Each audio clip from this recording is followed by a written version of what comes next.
மானுட வசந்தம் நிகழ்ச்சிக்கு எனக்கு வாய்ப்பளித்த அனைவருக்கும் நன்றியை தெரிவிக்கிறேன். என் பேர் சுரேஷ் கண்ணன். நான் எம்எஸ்சி பண்ணிக்கிட்டு இருக்கேன். இப்பொழுது மிகவும் என்னுடைய கேள்வி, இப்போ மிகவும் பரபரப்பான சூழ்நிலையில் இப்போ பார்லிமெண்ட் எலெக்ஷன் நடந்து முடிஞ்சிச்சு. இப்போ எலெக்ஷன் நடந்து முடிஞ்சு இப்போ எல்லாம் ஆட்சியில் அமைஞ்சிருக்காங்க.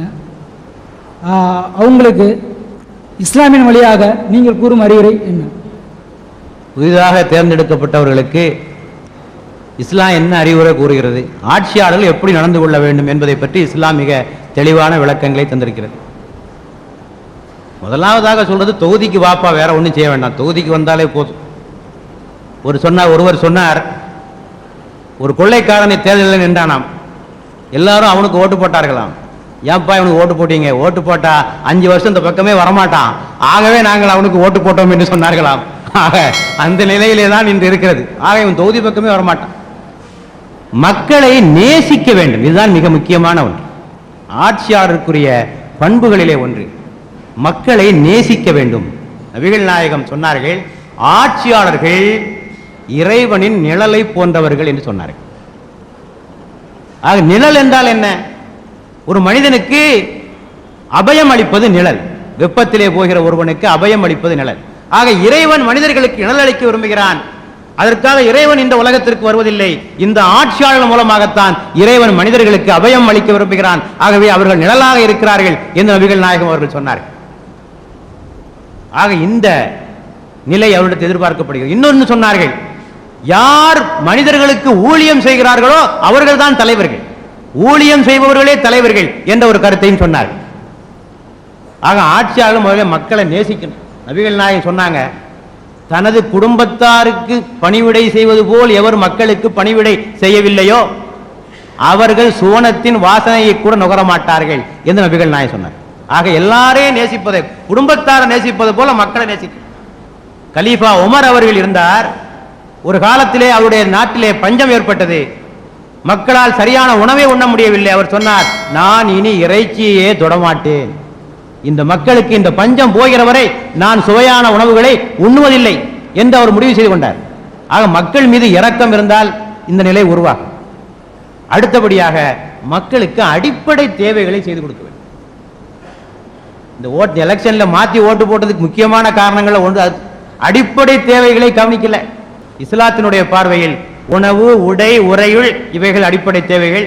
நபிகள் நாயகம் இன்னொன்றையும் சொன்னார்கள், வாகனமும் கூட அடிப்படை தேவை என்று சொன்னார்கள். மனிதனுக்கு நல்லதொரு வாகனம் இருக்க வேண்டும். அவர்கள் சொன்னார்கள், நிம்மதியான வாழ்க்கைக்கு தேவையான அம்சங்கள் என்று சொல்லுகிற போது நல்ல வீடு, நல்ல வாகனம், நல்ல அண்டை வீட்டுக்காரர், 3 சொன்னாங்க. 3 இருந்தால் மனுஷன் நிம்மதியாக இருக்கலாம் என்று சொன்னார்கள். எவரும் கடனாளியாக இருக்கக்கூடாது என்பது நபிகள் நாயகத்தினுடைய ஆசை. ஒருவர் இறந்து விட்டால் அவர்கள் கேட்பார்கள், இவருக்கு கடன் இருக்கிறதா என்று கேட்பார்கள். கடன் இருந்தால் அரசாங்க கஜானாவில் இருந்து அவருக்கு செலுத்தி விடுங்கள், அவர் கடனாளியாக இறப்பதை நான் விரும்பவில்லை என்று சொன்னார்கள். ஆக மனிதன் அடிப்படை தேவைகளை பெற்று வாழ்பவனாக வசதிகளை செய்து கொடுக்க வேண்டியது இந்த ஆட்சியாளருடைய பொறுப்பு. மக்கள் ரொம்ப பெருசா ஒன்றும் எதிர்பார்க்கலங்க, சாப்பிடுறதுக்கு ஏதாவது வழி இருக்கான்னு பார்க்கலாம். இந்த நாட்டிலே வாழ்கிற மக்களிலே 26 கோடி மக்கள் இரவிலே சாப்பிடாமலே படுக்கைக்கு செல்கிறார்கள். இன்னும் 26 கோடி பேருக்கு வீடு கிடையாது, 17 கோடி பேருக்கு குடிநீர் வசதி கிடையாது, மருத்துவ வசதிகளை பற்றி கேட்கவே தேவையில்லை. கிராமங்களிலே ஒரு காய்ச்சலுக்கு கூட பல கிலோமீட்டர்கள் தூரத்திற்கு எடுத்துச் செல்ல நிலைமை இன்னும் இருந்து கொண்டிருக்கிறது. இதை கூட நாம் செஞ்சு முடிக்கல, சுதந்திரம் அடைந்த 50 ஆண்டுகளுக்கு மேல ஆகிவிட்டு. ஆக அடிப்படை தேவைகளை கவனிக்க வேண்டியது இந்த ஆட்சியாளருடைய பொறுப்பு. அடுத்தபடியாக முதலிலே சொன்னதை போல மக்களுக்கு விஷயங்களை லேசாக்கி கொடுது, எளிதாக்கி கொடுது. ரொம்ப கஷ்டப்படுத்துறாங்க. ஒவ்வொரு விஷயங்களுக்கும் ஒரு அரசாங்கத்துக்கு அலைஞ்சு முடியல, ஒவ்வொரு பிரச்சனைக்கும் தீர்ப்பு வாங்கி முடியல, ஒவ்வொரு காரியத்தை சாதிக்கிறதுக்கு அது நான் படுகிற கஷ்டங்கள் சொல்லி முடியாது. ஒரு அலுவலகத்திலே ஃபைல் இங்கிருந்து அங்க போறதுக்குள்ள படுற பாடு படாத பாடு. ஆக ஆட்சியாளருடைய பொறுப்பு இதெல்லாம் சரி பண்ணுப்பா, வேலைகள்லாம் ஸ்பீடா நடக்கணும், இதுக்கு ஏதாவது வழி பண்ணி கொடு. இதையும் நபிகள் நாயகம் சொன்னார்கள், மக்களுக்கு எளிதாக்கி கொடுங்கள், கடினமாக ஆக்காதீர்கள் என்று சொன்னார்கள். அடுத்தபடியாக அவர்கள் ஆட்சியாளர்களுக்கு சொன்னது, மக்களை நசுக்காதீர்கள், மக்களை நசுக்காதீர்கள், மனிதர்களிலே கொடியவன் மக்களை நசுக்குபவன் தான் என்று சொன்னார்கள். ஆக மக்களை நசுக்க கூடாது. இன்னும் சொன்னார்கள், இறைவா, யார் மக்களை நெருக்கடிக்குள்ளாக்குகிறானோ அவனை நீயும் நெருக்கடிக்குள்ளாக்குவாயாக, யார் மக்கள் மீது கருணை புரிகிறானோ அவன் மீது நீ கருணை புரிவாயாக என்று நபிகள் நாயகம் பிரார்த்தனை புரிந்தார்கள். எவ்வளவு கஷ்டம் கொடுக்குறாங்க பாருங்க. மக்களை கொடுமைப்படுத்துகிற சட்டங்கள், போட்டாங்கிறான், டாடாங்கிறான், மிஸ் ஆங்கிறான், இதெல்லாம் கடுமையான சட்டங்கள். விலைவாசி உயர்வு, மக்களால் தாங்கிக் கொள்ள முடியாத வரி சுமைகள். இன்றைக்கு பாருங்க, கல்வி எவ்வளவு பெரிய சுமையாக ஆகிவிட்டது. சாதாரண மக்களால் படிக்க முடிகிறதா இன்றைக்கு? அரசாங்கம் தனது கல்வியிலே இருந்து தனது பொறுப்பை கொஞ்சம் கொஞ்சமாக விலக்கிக் கொண்டே போகிறது, நழுவிக் கொண்டே போகிறது. முழுக்க முழுக்க தனியாரிடத்திலே ஒப்படைக்கப்படுகிறது. இந்தியா போன்ற ஒரு ஏழை நாட்டிற்கு இது சரிப்பட்டு வருமா? ஆக மக்களுக்கு நசுக்காக இருக்க வேண்டும், இது ஒன்று. அடுத்தபடியாக நபிகள் நாயகம் அவர்கள் சொன்னது தீமைகளை அகற்றுவது, இது ஒரு அரசாங்கத்தினுடைய பொறுப்பு. குர்ஆனிலே ஒரு வசனம் இருக்கிறது 22வது அத்தியாயத்தில், நாம் இந்த இறை நம்பிக்கையாளர்களுக்கு ஆட்சி அளித்தால் அவர்கள் நன்மையை ஏவுவார்கள், தீமையை விலக்குவார்கள். அல்லதீன இன் மக்கன்னாகும் ஃபில் அர்லி வ அகாமு ஸலாத்த வ ஆத்தவு ஸகாத்த அமரு பில் மஅரூஃப் வ நஹவு அனில் முன்கர், குர்ஆன் சொல்லுது. ஆக தீமைகளை ஒழிக்க வேண்டும். இன்னைக்கு மது ஒரு பெரிய தீமை இல்லையா? எத்தனை குடும்பங்கள் அழிகின்றன, எத்தனை குடும்பங்கள் அழிகின்றன. அதிலே கிடைக்கக்கூடிய சில 1000 கோடி ரூபாய்களுக்காக இத்தனை மதுக்கடைகளை திறந்துவிட்டு இத்தனை குடும்பங்களை அழித்துக் கொண்டிருக்கிறோமே. எத்தனை பேருடைய உடல்நலம் கெட்டுக் கொண்டிருக்கிறது, எத்தனை விபத்துகள் நிகழ்ந்து கொண்டிருக்கிறது. இதுக்காகிற செலவையெல்லாம் நீங்க கணக்கு போட்டு பார்த்தா அதுல கிடைக்கிற வருமானத்தை விட இந்த தொகை அதிகமா இருக்கு. இந்த ஒரு 2000 3000 கோடி ரூபாயை வாங்கி இவ்வளவு இழப்புகளை ஏற்படுத்த வேண்டுமா? தீமைகளை ஒழிக்க வேண்டும். வகுப்புவாதம் இந்த நாட்டில் இருக்கிற மிகப்பெரிய தீமை, இதை ஒழிக்க வேண்டிய பொறுப்பு இருக்குது. இப்படி தீமைகளை இப்படி பல விஷயங்களை நபிகள் நாயகம் அவர்கள் சொல்லியிருக்கிறார்கள். ஆக அதை அவர்கள் மனதிலே கொண்டு செயலாற்ற வேண்டும் என்று கேட்டுக்கொள்கிறேன். அடுத்தபடியாக அண்ணல் காந்தியடிகள் அவர்கள் ஒரு கருத்தை சொன்னார்கள். நாடு சுதந்திரம் அடைந்த போது முஸ்லிம்கள் எப்படி, அதாவது காங்கிரஸ்காரர்கள் எப்படி ஆட்சி நடத்த வேண்டும் என்று அவர்கள் சொல்லுகிற போது அவர்கள் உமரை போலவும் அபூபக்கரை போலவும் ஆட்சி நடத்துவார்கள் என்று காந்தி அவர்கள் தனது தோழர்களுக்கு சொன்னார்கள். அதில் அவர் சொன்னார், நான் ராமரையும் கிருஷ்ணரையும் உதாரணமாக சொல்வதற்கு விரும்புகிறேன், ஆனால் அவர்கள் சரித்திர காலத்திற்கு முந்தியவர்கள்.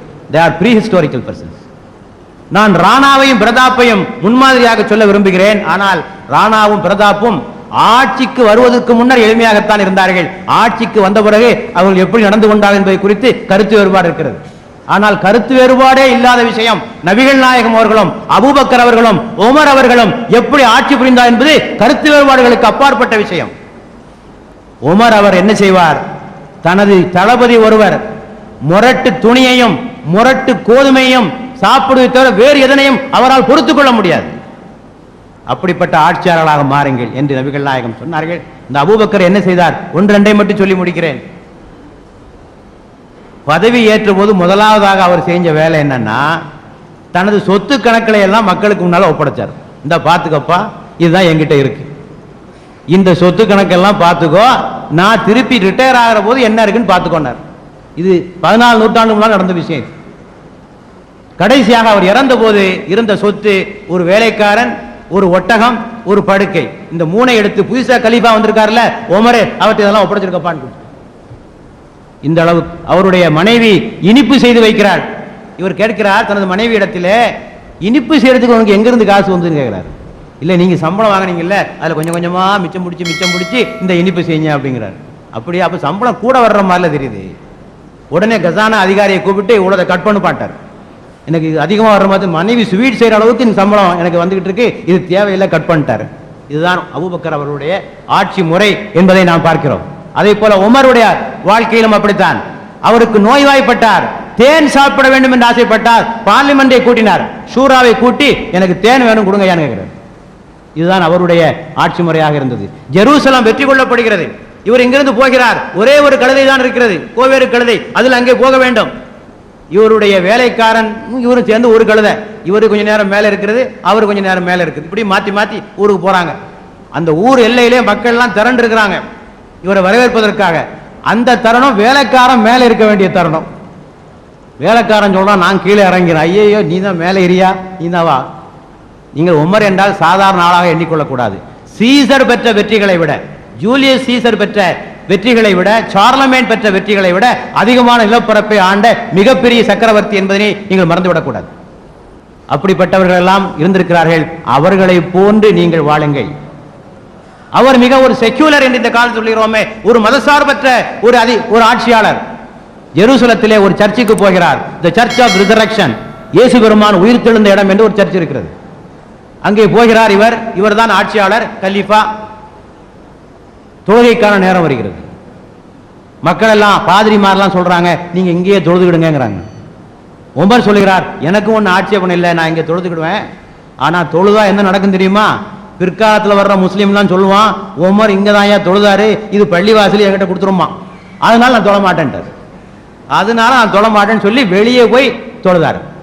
ஆக என்றோ இருக்க வரக்கூடிய ஒரு ஆபத்து, இன்னொரு சமயத்தினுடைய உரிமையை பாதுகாப்பதிலே எவ்வளவு முன்னெச்சரிக்கையாக இருந்திருக்கிறார். இப்படிப்பட்ட ஆட்சியாளர் நமக்கு தேவை. ஆகவே உமரை போலவும் அபூபக்கரை போலவும் ஆட்சி செலுத்த வேண்டும் என்று நாம் இப்போது புதிதாக பதவியேற்றிருக்கக்கூடிய மந்திரிகளுக்கும் எம்பிகளுக்கும் நாம் ஆலோசனை சொல்கிறோம்.